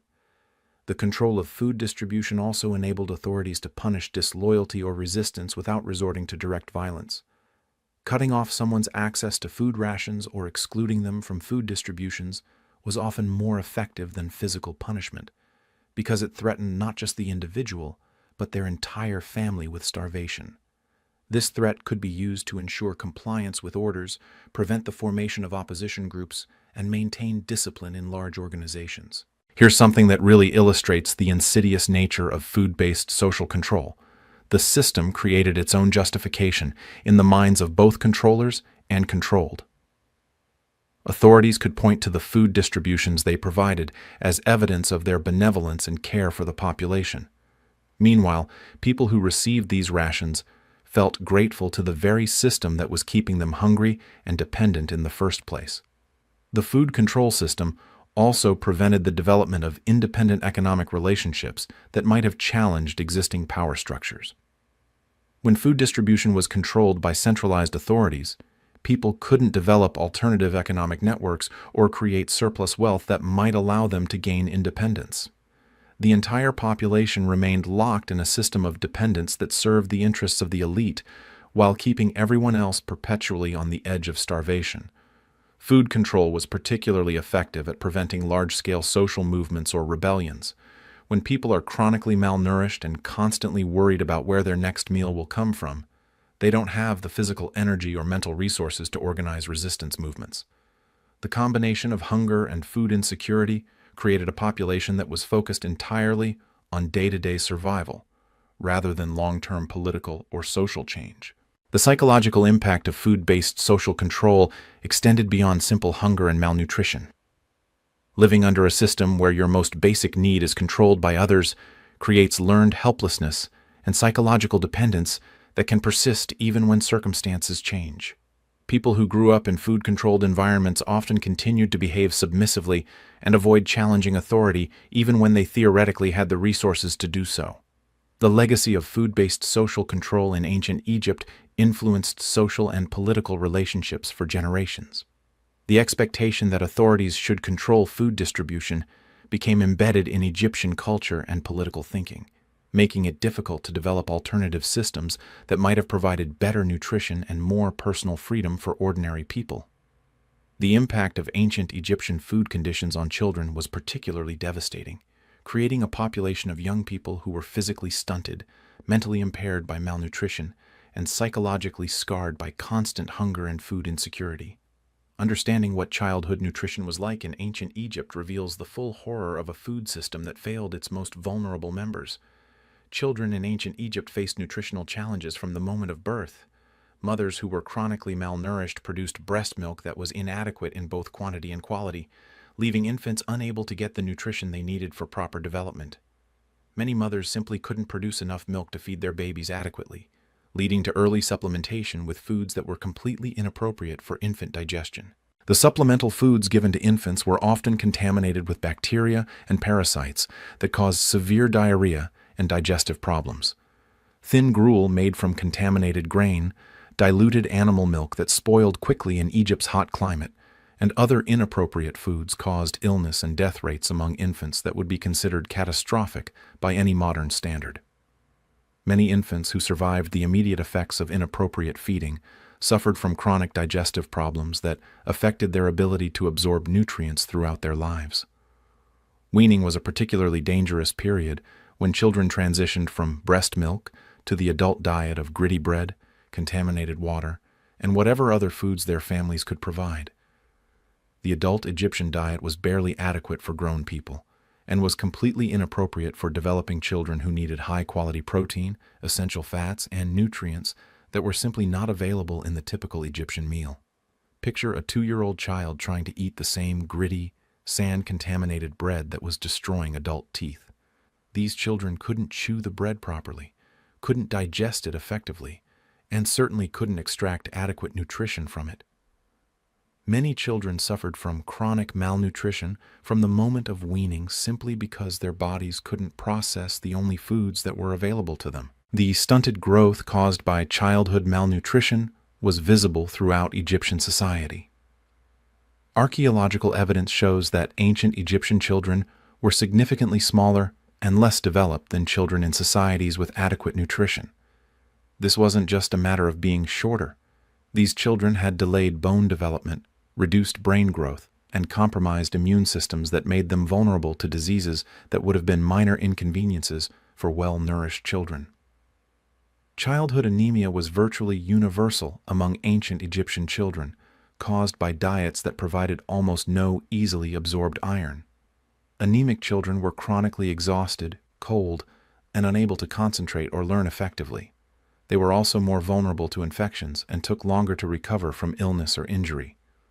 The combination of anemia and malnutrition created a population of children who were physically and mentally compromised from early childhood. The psychological effects of chronic hunger on children were equally devastating. Children who grew up never feeling truly full developed anxiety and behavioral problems related to food insecurity. They became obsessed with food, hoarded whatever scraps they could find, and often displayed aggressive behavior when food was available. The constant stress of hunger affected their ability to develop normal social relationships and emotional regulation. Child labor was common in ancient Egypt, partly because families needed every possible source of food and resources, but also because children who were chronically malnourished were often too weak and small to be effective workers. This created a vicious cycle where children needed to work to help feed their families, but their malnutrition made them poor workers who couldn't contribute significantly to family survival. The education and intellectual development of Egyptian children was severely limited by malnutrition that affected brain growth and cognitive function. Children who were chronically hungry couldn't concentrate on learning, couldn't retain information effectively, and often displayed reduced intellectual capacity that affected them throughout their lives. The potential human capital lost to childhood malnutrition represented a massive waste of talent and ability that held back Egyptian society as a whole. Here's something particularly heartbreaking about the childhood nutrition situation. Children often received less food than adults during times of scarcity because families made pragmatic decisions about who was most likely to survive and contribute to family welfare. Children, especially very young children, were often the first family members to have their food rations reduced when resources became scarce. The seasonal cycles of food scarcity were particularly hard on children, because their nutritional needs couldn't be reduced as easily as those of adults. During the lean months before harvest, when stored food was running low, children often went hungry while adults continued working and trying to prepare for the next growing season. Child mortality rates spiked during these predictable periods of seasonal hunger. Infectious diseases that would have been minor problems for well-nourished children often became fatal for malnourished Egyptian children whose immune systems couldn't mount effective responses. Simple respiratory infections, digestive illnesses, and skin conditions that healthy children could fight off easily became life-threatening emergencies for children whose bodies were already compromised by inadequate nutrition. The few children who had access to better food, primarily the children of wealthy families, still faced significant nutritional challenges because even elite food was often contaminated or nutritionally inadequate. Wealthy children were less likely to starve, but they still faced the same problems with contaminated water, parasite-infected food, and the lack of essential nutrients that affected all Egyptian children to some degree. The long-term consequences of childhood malnutrition followed Egyptian children into adulthood, creating adults who were physically smaller, intellectually limited, and psychologically damaged by their early experiences with hunger and food insecurity. These adults then became parents who couldn't provide adequate nutrition for their own children, perpetuating the cycle of malnutrition across generations. Perhaps most tragically, Egyptian children grew up accepting hunger and malnutrition as normal parts of life rather than problems that could be solved. Children who had never experienced adequate nutrition didn't know that their constant hunger, frequent illness, and stunted development were abnormal. They accepted these conditions as natural and inevitable, preventing the development of social movements or cultural changes that might have improved the food system for future generations. The elaborate tomb paintings that fill our museums and fuel our romantic notions about ancient Egyptian food culture represent one of the greatest misrepresentations in all of historical art. These beautiful, colorful depictions of abundant feasts and prosperous agricultural scenes were aspirational fantasy rather than documentary reality, creating a false impression of Egyptian food culture that persists to this day and completely obscures the nutritional nightmare that most Egyptians actually lived through.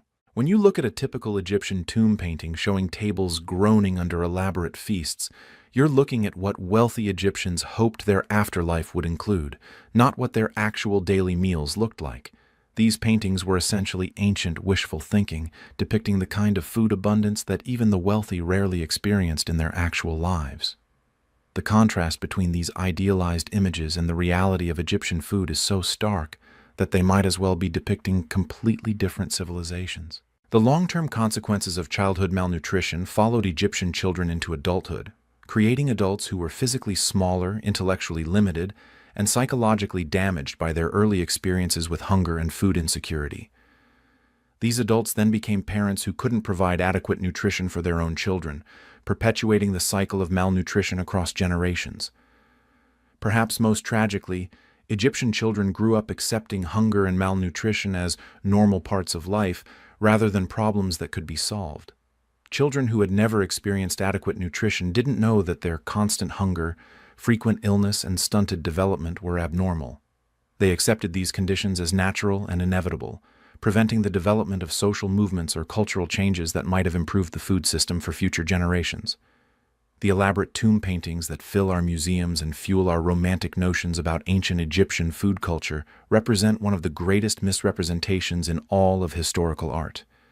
These beautiful, colorful depictions of abundant feasts and prosperous agricultural scenes were aspirational fantasy rather than documentary reality, creating a false impression of Egyptian food culture that persists to this day and completely obscures the nutritional nightmare that most Egyptians actually lived through.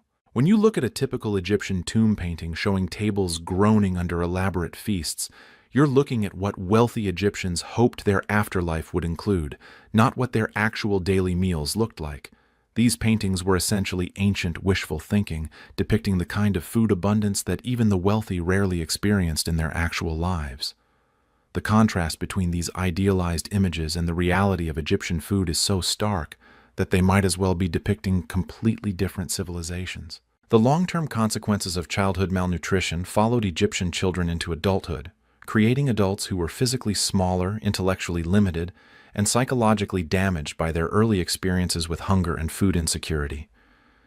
These adults then became parents who couldn't provide adequate nutrition for their own children, perpetuating the cycle of malnutrition across generations. Perhaps most tragically, Egyptian children grew up accepting hunger and malnutrition as normal parts of life rather than problems that could be solved. Children who had never experienced adequate nutrition didn't know that their constant hunger, frequent illness, and stunted development were abnormal. They accepted these conditions as natural and inevitable, preventing the development of social movements or cultural changes that might have improved the food system for future generations. The elaborate tomb paintings that fill our museums and fuel our romantic notions about ancient Egyptian food culture represent one of the greatest misrepresentations in all of historical art. These beautiful, colorful depictions of abundant feasts and prosperous agricultural scenes were aspirational fantasy rather than documentary reality, creating a false impression of Egyptian food culture that persists to this day and completely obscures the nutritional nightmare that most Egyptians actually lived through. When you look at a typical Egyptian tomb painting showing tables groaning under elaborate feasts, you're looking at what wealthy Egyptians hoped their afterlife would include, not what their actual daily meals looked like. These paintings were essentially ancient wishful thinking, depicting the kind of food abundance that even the wealthy rarely experienced in their actual lives. The contrast between these idealized images and the reality of Egyptian food is so stark that they might as well be depicting completely different civilizations. The tomb paintings show perfectly arranged platters of roasted meats, neat rows of bread loaves, overflowing baskets of fresh fruits, and elaborate serving vessels filled with wine and other delicacies. But remember what we know about actual Egyptian food. The bread was contaminated with sand and grit. The meat was often spoiled or tough. The fruits were frequently insect-infested, and most beverages were barely palatable. The food in tomb paintings looks appetizing. Actual Egyptian food would make modern people sick just from looking at it. Here's what's particularly misleading about these artistic depictions. They show food that's clean, fresh, and appetizing by any standard. The bread looks fluffy and golden. The fruits appear ripe and perfect. The meat looks properly cooked and well presented. This is completely contrary to everything we know about actual Egyptian food preparation and preservation. Even wealthy Egyptians dealing with the best food available would have been eating things that looked and tasted terrible by the standards depicted in their own tomb art. The tomb paintings also show elaborate serving arrangements and dining etiquette that suggest sophisticated food culture and refined dining experiences. People are depicted eating with proper utensils, sitting at clean tables, and enjoying their meals in comfortable, clean environments. The reality was that most Egyptians ate with their hands, sitting on the ground, consuming food that was gritty, contaminated, and barely edible. The abundance shown in tomb paintings is particularly deceptive. Tables are loaded with multiple types of meat, numerous varieties of bread, several different fruits, and elaborate prepared dishes that would have represented months or years of food for typical Egyptian families. Even wealthy families couldn't have maintained the level of food abundance shown in these paintings on a regular basis. The paintings depict fantasy meals rather than realistic dining experiences.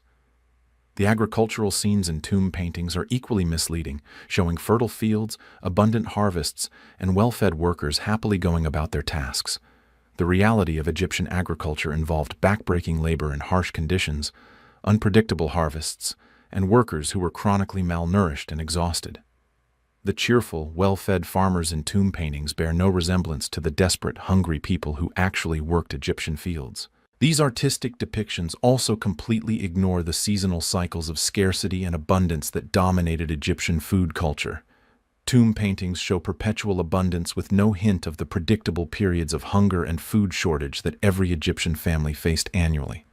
The paintings create an impression of food security that was completely foreign to actual Egyptian experience. The food preparation methods shown in tomb paintings are similarly idealized. Food appears clean and properly prepared, kitchens look organized and sanitary, and servants appear well-fed and capable. The reality was that food preparation was done in unsanitary conditions by malnourished workers using primitive tools and methods that often made food less safe and palatable rather than more so. Here's something that really drives home the disconnect between artistic depiction and reality. The people in tomb paintings look healthy, well-fed, and happy. They have full faces, strong bodies, and bright expressions that suggest lives of comfort and satisfaction. Archaeological evidence of actual Egyptian remains shows populations that were chronically malnourished, physically stunted, and suffering from diseases caused by inadequate nutrition. The people in the paintings look nothing like the people who actually lived in ancient Egypt. The tomb paintings also ignore the social realities of Egyptian food distribution. They show servants and workers who appear well-fed and content, participating in abundant feasts alongside their wealthy employers. The reality was that servants and workers received minimal food rations while preparing elaborate meals they would never be allowed to eat. The egalitarian food sharing depicted in tomb art was completely contrary to the rigid food hierarchies that actually existed in Egyptian society. Even the wealthy people buried in these tombs probably never experienced the kind of food abundance and quality depicted in their tomb paintings. These images represented their hopes for the afterlife rather than their memories of actual meals. The fact that they chose to spend enormous resources creating these idealized food scenes suggests that the reality of Egyptian dining was so unpleasant that they needed fantasy images to make the thought of eternal feasting appealing. The persistence of these misleading artistic images has created modern misconceptions about ancient Egyptian food that are almost impossible to overcome. People see the beautiful tomb paintings in museums and assume they represent actual Egyptian food culture, rather than understanding them as aspirational art that depicted everything Egyptian food was not. The result is a completely distorted understanding of what daily nutrition was like for people living along the Nile thousands of years ago. The tragedy is that these tomb paintings have become more historically influential than the actual archaeological evidence of Egyptian nutrition.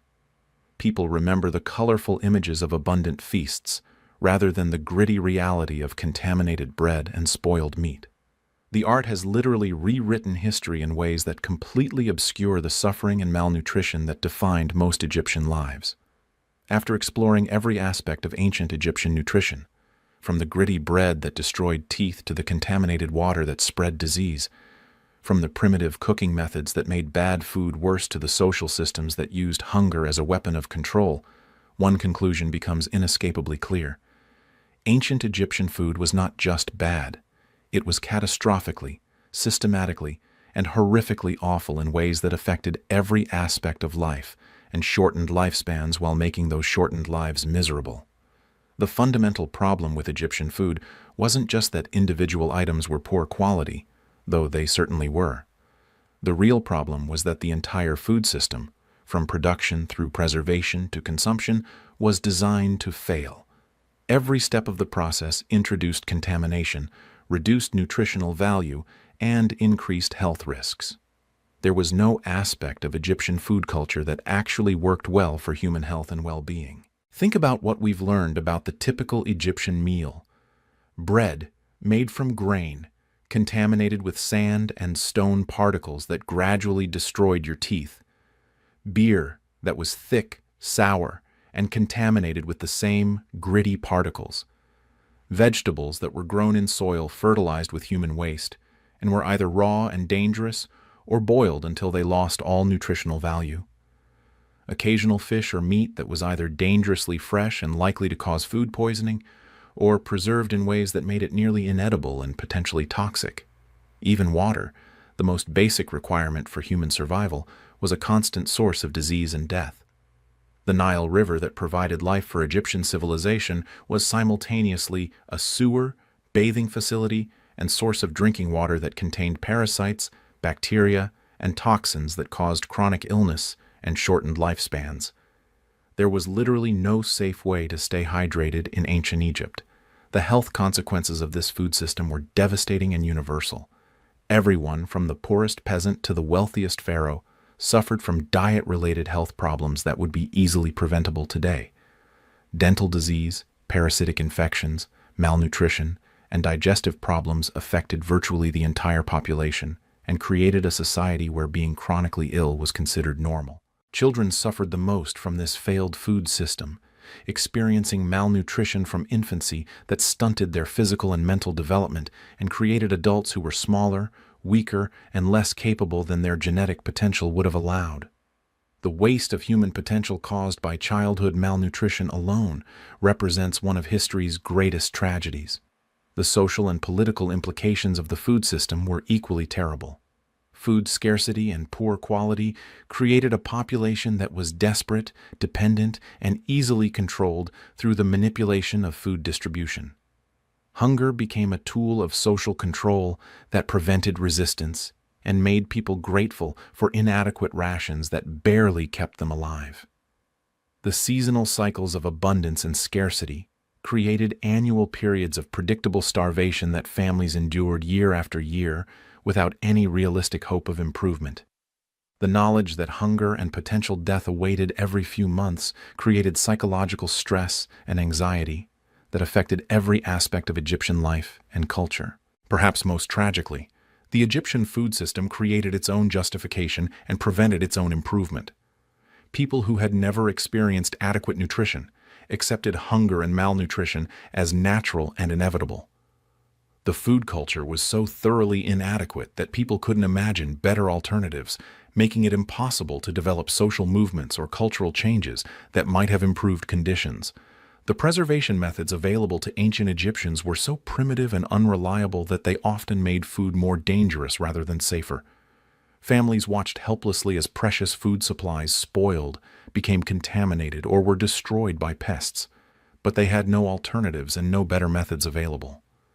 The cooking techniques used in ancient Egypt were so crude that they often destroyed what little nutritional value foods possessed, while adding contamination and making everything less palatable. Even when Egyptians had access to decent ingredients, they lacked the knowledge and tools to prepare them in ways that were safe and nutritious.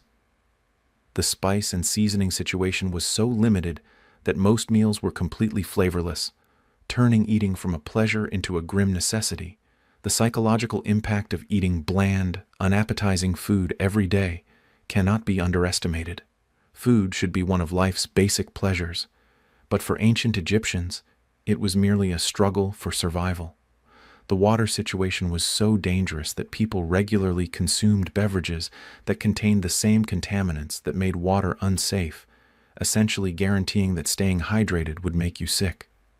There was literally no safe way to consume liquids in ancient Egypt. The social inequalities in food distribution meant that while the poor starved, the rich often died from eating contaminated luxury foods. Having money to buy better food didn't necessarily mean having access to safer or more nutritious food when the entire food system was fundamentally broken. Here's the ultimate measure of how awful Egyptian food really was. Even the idealized depictions in tomb paintings, which represented the best possible food fantasies that wealthy Egyptians could imagine, still wouldn't meet basic food safety standards that we take for granted today. The food that Egyptians literally dreamed about for eternity would still be considered dangerous and unacceptable by modern standards. The Egyptian food system failed at every level and in every way that a food system can fail. It failed to provide adequate nutrition, failed to ensure food safety, failed to create enjoyable eating experiences, failed to support proper child development, failed to maintain public health, and failed to create sustainable food security. There was essentially nothing that Egyptian food culture did well, except keeping just enough people alive to maintain a labor force for major construction projects. When we strip away the romantic mythology and look at the actual evidence, ancient Egyptian food wasn't just bad. It was an ongoing humanitarian disaster that affected millions of people over thousands of years. It created a civilization that was chronically hungry, constantly sick, and perpetually struggling with the most basic requirements for human survival. The fact that Egyptian civilization achieved so much despite this nutritional nightmare is actually a testament to human resilience, rather than evidence that the food system worked. The truth about ancient Egyptian food is harsh, unpleasant, and completely contrary to our romantic notions about ancient civilizations. But understanding this truth is important because it reminds us how privileged we are to live in a time and place where food safety, nutritional adequacy, and eating for pleasure are things we can take for granted. The next time you complain about your dinner, remember the ancient Egyptians who would have considered your worst meal a feast worthy of the gods. And that, my friends, is the real story of what ancient Egyptians actually ate. It was, without exaggeration, absolutely awful in ways that affected every aspect of their lives and every member of their society.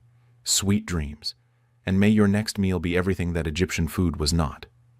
Thank you for joining me on this rather sobering journey through ancient Egyptian cuisine. If you enjoyed this deep dive into historical realities, please like and subscribe for more content that explores what life was really like in the past. And remember, no matter what you're having for breakfast tomorrow, It's probably infinitely better than anything an ancient Egyptian ever tasted.